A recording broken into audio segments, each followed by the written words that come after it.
అందరికీ నమస్కారం. ఇప్పుడే అందిన వార్త. హైవేపై ఘోర రోడ్డు ప్రమాదం, ప్రయాణికులు నిద్రలోనే మృతి. ఈ విషయాలన్నీ తెలుసుకునే ముందు వీడియోని పూర్తిగా చూడండి, అప్పుడే మీకు పూర్తిగా అర్థమవుతుంది. అదేవిధంగా చాలామంది సబ్స్క్రైబ్ చేసుకోకుండా వీడియోని చూస్తున్నారు, దయచేసి సబ్స్క్రైబ్ చేసుకోండి. సబ్స్క్రైబ్ చేసుకోవడం వల్ల నేను చేసే ప్రతి వీడియో అప్డేట్ మీకు ముందుగానే నోటిఫికేషన్ రూపంలో వస్తుంది. అదేవిధంగా లైక్ చేయడం మర్చిపోతున్నారు, దయచేసి లైక్ చేయండి. లైక్ చేయడం వల్ల ఇటువంటి ఇంపార్టెంట్ ఇన్ఫర్మేషన్ చాలామందికి రీచ్ చేసిన వాళ్ళు అవుతాం. ఇక లేట్ చేయకుండా వీడియోలోకి వెళ్ళిపోదాం.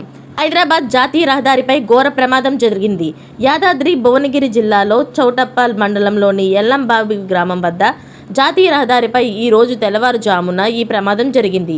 రోడ్డు పక్కన ఆగి ఉన్న శ్రీకృష్ణ ప్రైవేట్ ట్రావెల్స్ బస్సును కంటైనర్ లారీ వెనుక నుంచి బలంగా ఢీకొట్టడంతో బస్సులో ఉన్న ప్రయాణికులు ఇద్దరు మరణించారు. మరణించిన ప్రయాణికులు ఇద్దరు నిద్రలో ఉన్నారు. కంటైనర్ ఢీకొని ప్రమాదం జరిగిన సమయంలో బస్సులో 23 మంది ప్రయాణికులు ఉన్నట్లు ప్రత్యక్ష సాక్షులు తెలిపారు. మృతదేహాలను చౌటప్పల్లోని ప్రభుత్వ ఆసుపత్రికి తరలించారు. పోలీసులు చనిపోయిన ఇద్దరు ప్రయాణికులు ఖమ్మం జిల్లా ఇలందుకు చెందిన సతీష్ కుమార్ అలాగే తేజాలుగా పోలీసులు గుర్తించారు. గాయాలైన వారిని హైదరాబాద్లోని ఓ ప్రైవేట్ ఆసుపత్రికి తరలించారు. పోలీసులు కేసు నమోదు చేసుకుని దర్యాప్తు చేస్తున్నారు. అతి వేగంతోనే కంటైనర్ ఢీకొట్టడం వల్ల ఇంతటి ప్రమాదం జరిగిందని చెబుతున్నారు. ఇదంతా కూడా హైదరాబాద్ జాతీయ రహదారిపై జరిగింది.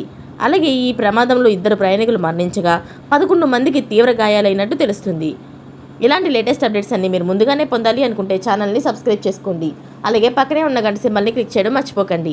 Thanks for watching friends.